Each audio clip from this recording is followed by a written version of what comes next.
오늘 주님의 이름으로 환영합니다. 오늘 설교의 제목은 생명의 하나님과 한국 사회인데요. 원래 제목은 살리는 하나님, 죽이는 사람들이었습니다. 조금 제목이 센데요. 설교를 들으실 때 살리는 하나님, 죽이는 사람들, 이게 원 제목이었다는 사실을 염두에 두고 들으신다면 조금 더 쉽게 설교에 접근할 수 있을 것 같습니다. 오늘 우리에게 주시는 하나님의 말씀은 출애굽기 1장 1절부터 2장 10절인데요. 내용이 많으니까요. 제가 2장 3절부터 10절까지만 읽겠습니다. 하지만 3달이 지나자 더 이상 아기를 숨길 수 없었습니다. 그래서 여자는 파피루스 상자를 가져다가 역청과 나무진을 칠해서 물에 뜰 수 있게 만들었습니다. 그런 다음에 아기를 그 상자 안에 넣고 상자를 나일 강가의 큰 풀들 사이에 두었습니다.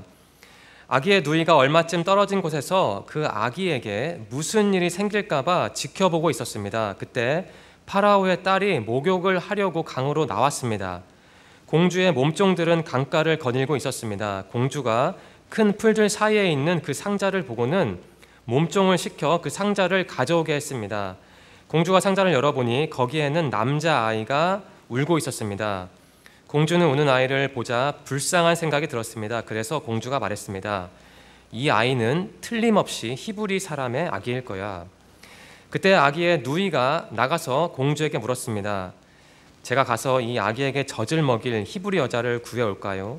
공주가 말했습니다. 그래, 그렇게 하여라. 그래서 아이의 누이는 가서 아이의 어머니를 데리고 왔습니다. 공주가 그 여자에게 말했습니다. 이 아기를 데려다가 나를 위해 젖을 먹여주면 내가 그 삭슬 주겠다. 그래서 여자는 그 아이를 데려가서 젖을 먹였습니다. 아이가 자라나자 여자는 아이를 공주에게 데리고 갔습니다. 공주는 아이를 자기 아들로 삼았습니다. 공주는 그 아이를 물에서 건져내었다 해서 그 아이의 이름을 모세라고 지었습니다. 어떤 신문 기사 타이틀을 여러분과 공유하고 싶습니다. 바로 이겁니다. 출생 미등록 영아 사건 접수 1069건, 사망은 34건. 지난 7월 10일자 세계일보 인터넷 기사 타이틀입니다. 그 기사의 일부 내용을 제가 읽겠습니다. 병원에서 태어난 기록은 있지만 출생 신고가 되지 않은 출생 미신고 영아 사건이 경찰에 1000건 넘게 접수됐다. 경찰청 국가수사본부는 7일 오후 5시까지 전국 시도청에 접수된 1069건 가운데 939건을 수사 중이라고 10일 밝혔다. 이 939건 중에 사망은 11건, 소재 불명은 782건, 소재 확인은 146건이라고 합니다. 사망한 것으로 확인된 출생 미신고 영아는 총 34명으로 파악됐다. 이 중 11명은 살해됐을 가능성이 있어 경기 남부경찰청 등이 수사 중이다. 19명은 혐의 없음으로 수사를 종결했다. 4명은 친부모 등에 의해 살해된 정황을 확인해 검찰에 송치됐다. 경찰은 여전히 생사 파악이 되지 않는 782명에 대해 수사력을 집중하고 있다. 수사 중인 사건은 서울청이 205건으로 가장 많고 경기 남부청 183건, 경기 북부청 85건, 인천청 71건, 경남청 51건, 부산청 47건, 충남청 44건씩, 충북청이 41건이다. 그 뒤를 대전청 37건, 경북청 31건, 대구청, 광주청 30건씩, 전남청 26건, 강원청 18건, 전북청 17건, 울산청 11건, 제주청 7건, 세종청이 5건 등이다. 이러한 내용이었습니다. 이번 해 대한민국을 뒤흔든 이슈가 있죠. 바로 영아 살해 사건입니다. 온 국민에게 큰 충격으로 다가왔죠. 부모가 태어난 지 얼마 안 된 친자식을 죽이고 안매장했다는 게 충격입니다. 충격이라는 단어로 담을 수 없을 만큼 충격적입니다. 왜 자식을 죽였을까요? 이유는 이렇습니다. 아이에게 장애가 있어서, 경제적인 문제 때문에, 원치 않았던 임신이어서 등등. 아무리 그렇다고 해도 친자식을 더구나 갓난아기를 죽이는 건 너무 끔찍합니다. 물론 우리는 비약을 하면 안 됩니다. 대다수 부모는 자신들이 낳은 자식을 최선을 다해서 키웁니다. 앞에서 읽어드린 신문기사는 몇몇 부모의 반윤리적 일탈입니다. 그러한 일탈은 통계적으로 볼 때는 미비한 비율일 겁니다. 하지만 아무리 미비한 비율이라도 그것이 우리 사회의 한 단면을 반영한다는 사실을 부정하기는 어렵습니다. 저는 그 단면을 이렇게 표현하고 싶습니다. 생명 경시 현상. 우리는 신앙인입니다. 신앙인은 하나님을 그 누구보다 그 무엇보다 신뢰하는 사람입니다. 신앙인은 하나님을 선택적으로 신뢰하는 사람이 아니라 삶의 모든 순간에서 그분을 신뢰하는 사람입니다. 그렇다면 우리에게, 여러분에게 하나님은 어떤 분입니까? 하나님은 사랑의 하나님입니다. 우리를 향한 하나님의 사랑, 그 사랑은 곧 생명입니다. 하나님은 우리에게 육체적인 생명을 주셨죠. 그뿐만이 아닙니다. 또한 예수님을 통해서 영원한 생명도 주셨습니다. 그래서 우리가 감사해야 하는 겁니다. 그리고 우리는 하나님의 생명을 가진 다른 사람들도 소중하게 여겨야 하는 겁니다. 그런데 우리 사회는 생명의 하나님을 얼마나 경외하고 인정하고 있습니까? 타인의 생명을 경시하는 사회는 하나님을 인정하고 경외하는 사회라고 볼 수가 없습니다. 저는 영아 살해 사건을 보면서 우리 사회가 비신앙적이고 또 반신앙적이라는 탄식을 했습니다. 오늘 우리에게 주시는 하나님의 말씀은 출애굽기입니다. 모세의 탄생과 그 배경을 기록한 내용이죠. 여기에서는 선명한 대조가 나옵니다. 생명을 경시했던 당시 이집트 왕과 생명의 하나님이 대조되어 있습니다. 우리가 다 아는 이야기지만 1장 1절부터 한번 복습해 볼까요? 다 아는 내용이라고 흘려듣지 마시고 해당 장면을 머릿속에서 한번 나름대로 그려보시기 바랍니다. 1장 1절부터 7절이죠. 요셉은 이집트 총리가 된 이후에 자신의 가족을 이집트로 이주시켰습니다. 야곱, 그러니까 요셉의 아버지의 자손은 모두 70명이었다고 합니다. 그들로부터 이스라엘 민족이 탄생을 했죠. 요셉과 그의 형제들과 그 시대 사람들은 물론 이집트로 이주한 다음에 얼마 지나지 않아서 다 죽었습니다. 하지만 그 사람들은 자녀를 많이 낳았대요. 그래서 인구가 크게 늘어났습니다. 또한 이스라엘 민족은 강해졌습니다. 타국인 이집트에서 이스라엘 민족은 탄탄한 세력이 된 겁니다. 그로부터 약 300년이 흘렀죠. 새로운 왕이 이집트를 통치하기 시작했습니다. 그런데 그 왕은 요셉을 모르는 사람이었대요. 그러니까 모를만 하죠. 300년이 지났으니까. 더구나 그 왕은 이스라엘 민족에게는 적대의 적이었습니다.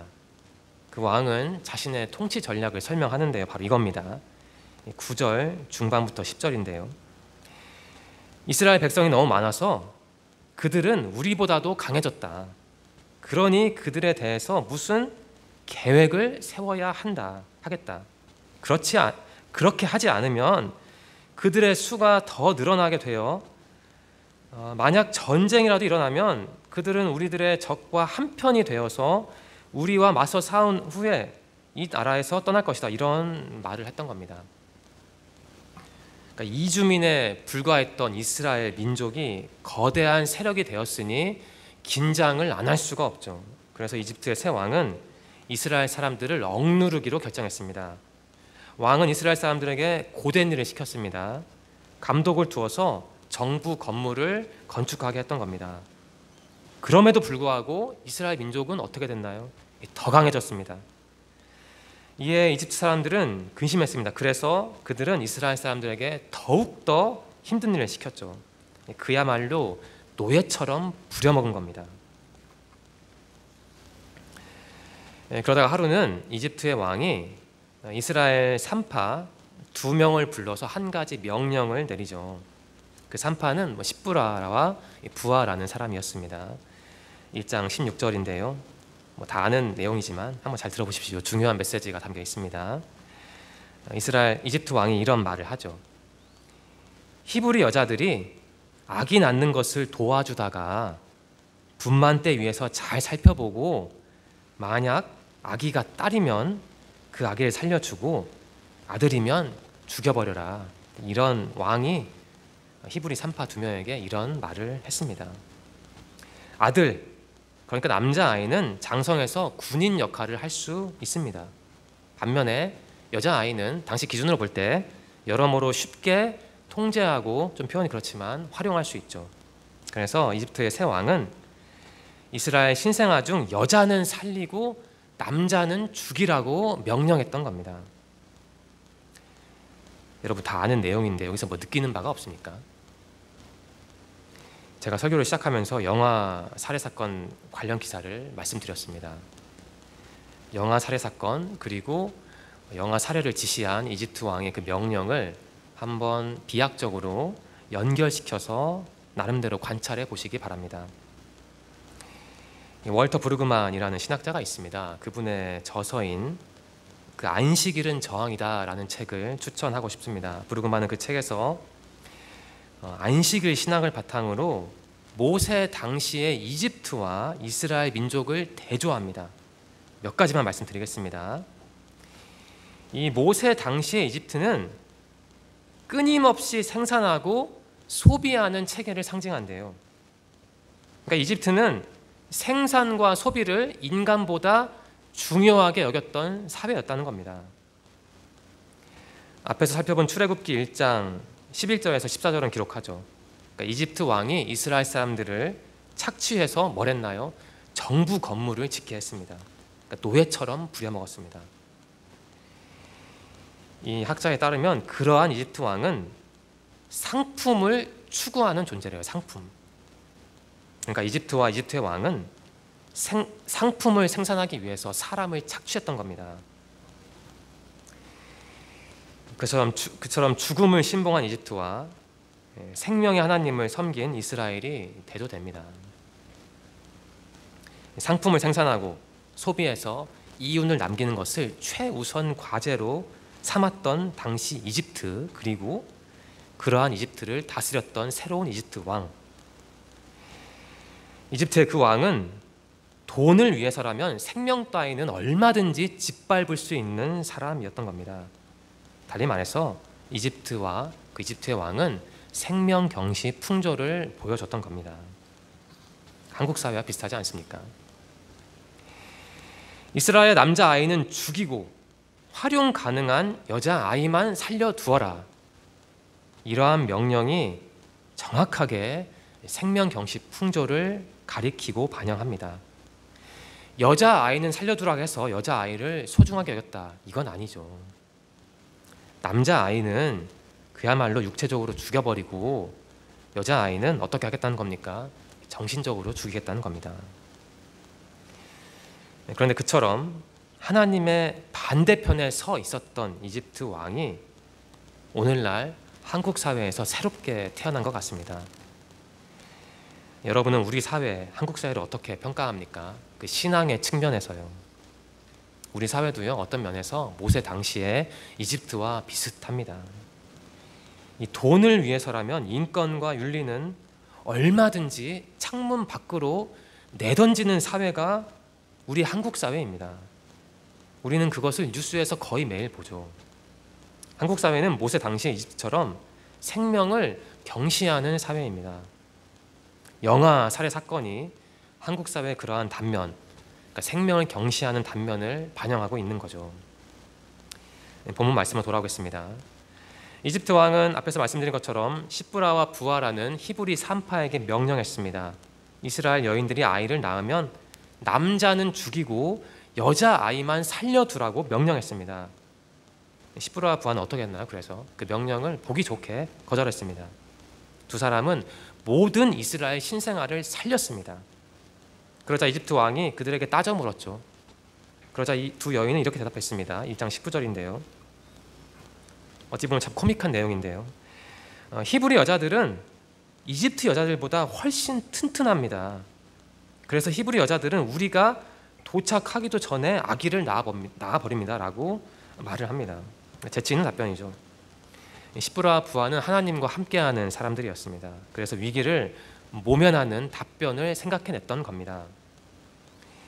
하나님은 시브라와 부하 같은 사람들을 통해서 이스라엘 민족과 함께 하셨습니다. 그래서 이스라엘 민족은 그 수가 계속 불어났죠. 더 강해졌던 겁니다. 그러자 이집트의 왕은 결국 최후의 명령, 잔혹한 명령을 내립니다.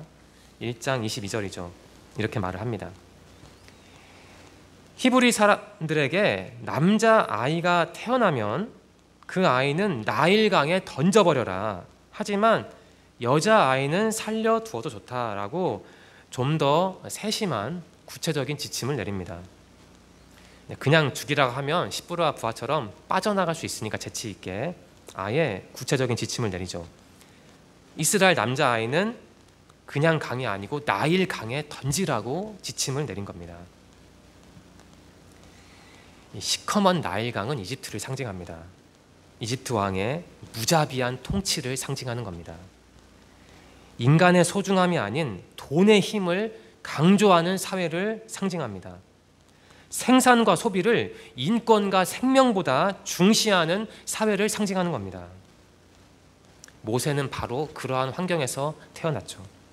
모세는 생산과 소비와 착취와 폭력과 우상으로 가득 찬 이집트에서 태어났던 겁니다.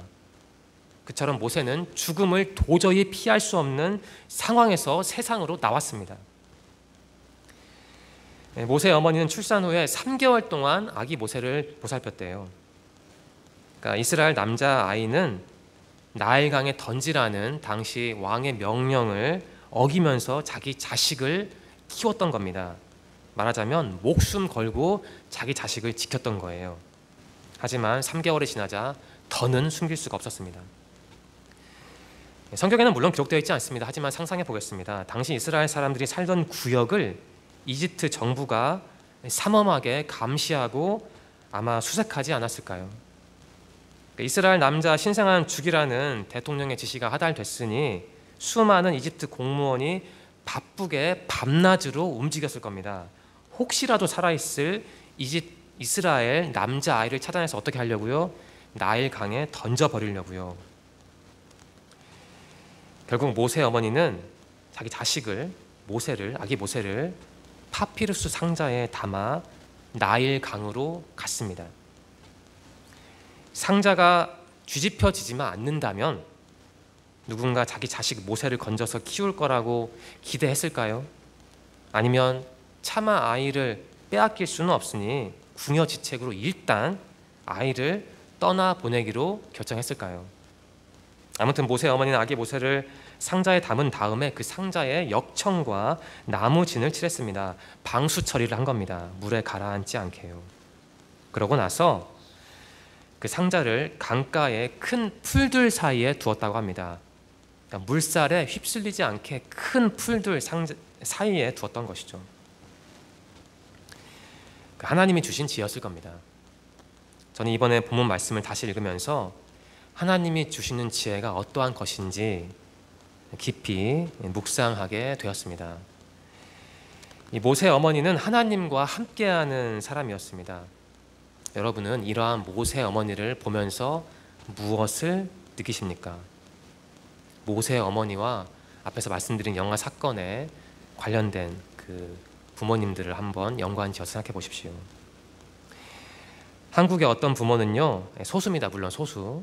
어떤 부모는요, 자기 자식을 죽였습니다. 누가 그렇게 하라고 시키지도 않았는데 그러한 끔찍한 선택을 했던 겁니다. 경제적인 문제로 아이에게 장애가 있어서 원치 않았던 임신이라는 이유 때문에요.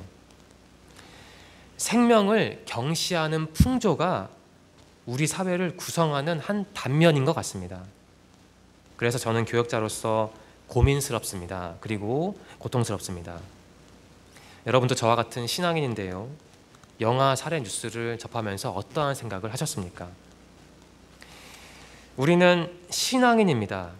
하나님의 말씀을 마음에 품고 그 말씀을 묵상하며 이해하고 해석해서 우리 삶에 적용해야 하는 사람이 바로 여러분과 저와 같은 신앙인이에요.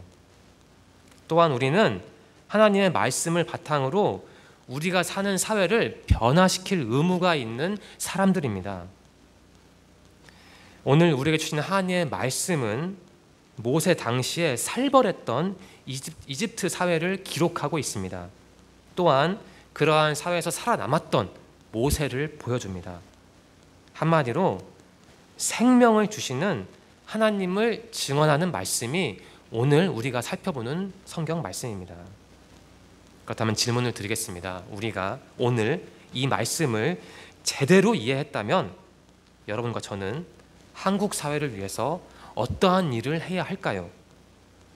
이 질문에 답하기 전에 아기 모세가 어떻게 생존했는지를 좀 더 자세하게 살펴보겠습니다. 나일강 풀들 사이에 있던 아기 모세를 이집트 왕의 딸이 우연하게 발견했습니다. 그 딸의 아버지 이집트 왕은 이스라엘 남자 신생아를 죽이라고 명령했는데 그러한 아버지의 친딸은 그 명령을 거부했던 거죠. 모세의 누나가 발휘한 재치 덕분에 왕의 딸은 유모를 고용했습니다. 그 유모가 누구였나요? 모세의 엄마였습니다. 친어머니. 그러니까 모세의 어머니는 아기 모세를 입양한 겁니다. 그리고 이집트 왕의 딸에게 돈을 받으면서 자기 자식을 키웠던 겁니다.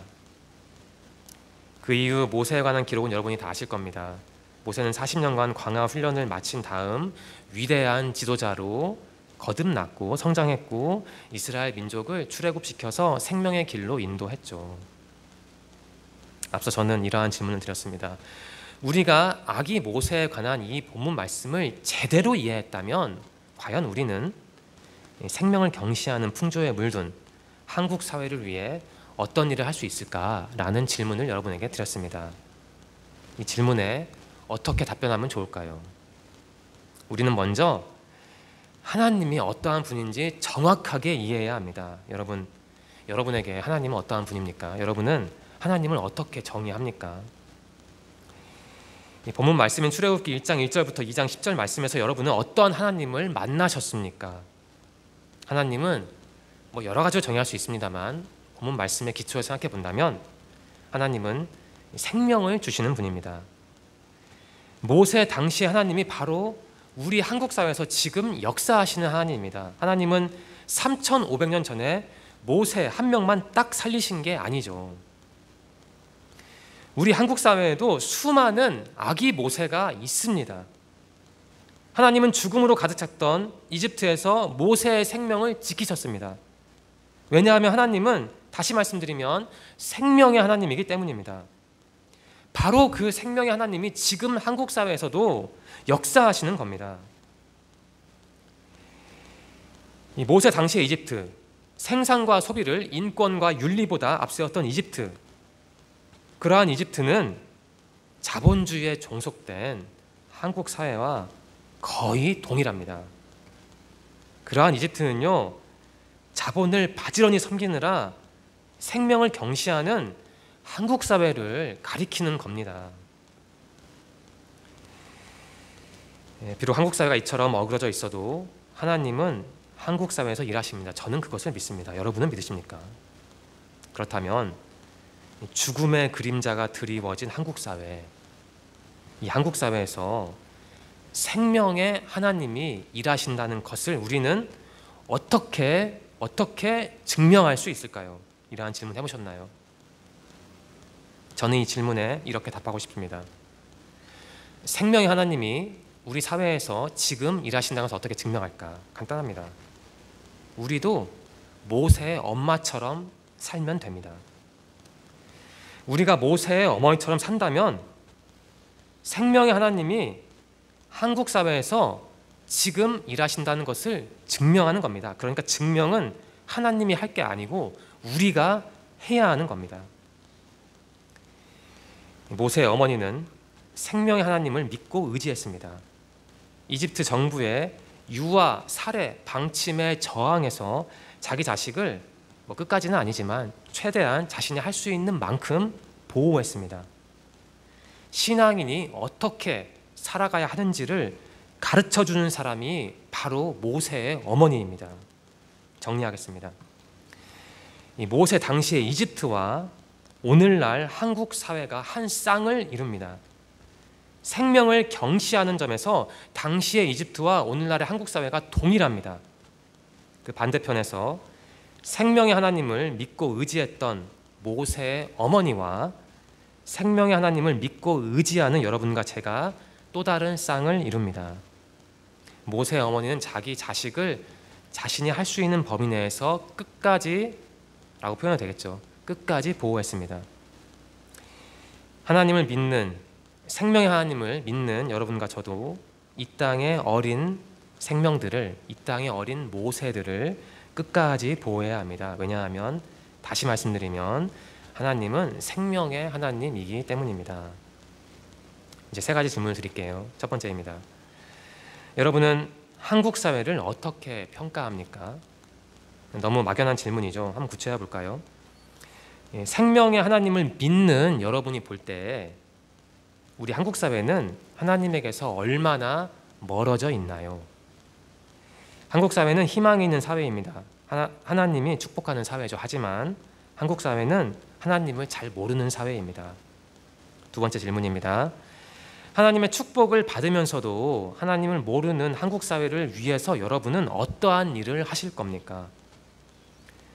생명을 경시하는 한국 사회가 생명의 하나님을 섬기게 만들려면 여러분과 저와 같은 신앙인들이 무슨 일을 해야 합니까? 세 번째 질문입니다. 앞에서 말씀드린 것처럼 한국 사회에도 죽음의 위기에 처한 아기 모세들이 참 많습니다. 우리가 그 아기들을 위해 어떠한 일을 해야 할까요? 너무 어려운 질문입니다. 하지만 저는 이 질문을 여러분에게 꼭 드리고 싶었습니다. 왜냐하면 여러분은 생명을 주시는 하나님, 그분이 선택한 사람들이기 때문입니다. 이 설교를 마무리하겠습니다. 모세 당시의 이집트가 제 눈에는 오늘날의 한국 사회처럼 보입니다. 나일강 어느 지점에서 시커먼 나일강 물살에 위협받던 아기 모세가 친부모에게 버림받은 이 땅의 아기들처럼 보입니다. 이스라엘 민족은요, 결국 아시다시피 이집트를 탈출했습니다. 생명을 경시하는 이집트를 탈출했습니다. 하지만 우리 한국 사회는 여전히 이집트에 갇혀 있는 것 같습니다. 모세를 건지시고 살리신 생명의 하나님, 그 생명의 하나님을 여러분과 제가 다시 만나야 합니다. 여러분과 제가 생명의 하나님을 이 한국 사회에 전해야 하는 겁니다. 그래야만 우리 한국 사회가 이집트를 탈출할 수 있다고 저는 믿습니다. 이제 한 줄 나눔을 하겠습니다. 제가 설교 준비를 마친 다음에 본문 말씀을 다 묵상한 다음에 제 설교의 내용을, 본문의 내용을 한 줄로 요약한 겁니다. 바로 이겁니다. 생명의 하나님, 한국 사회를 살려주소서. 기도드리겠습니다. 하나님 감사합니다. 오늘도 예배드릴 수 있어서 감사합니다. 주님의 제자라는 사실에 감사합니다. 무엇보다 우리가 하나님의 생명을 공유할 수 있어서 감사합니다. 하나님, 오늘 우리는 출애굽기 말씀을 통해 한국 사회를 진단했습니다. 생명을 경시하는 한국 사회를 보며 회개합니다. 우리가 주님의 생명을 이 사회에 전해야 한다는 다짐을 했습니다. 하나님, 한국 사회에는 보호받지 못하는 어린 생명이 너무 많습니다.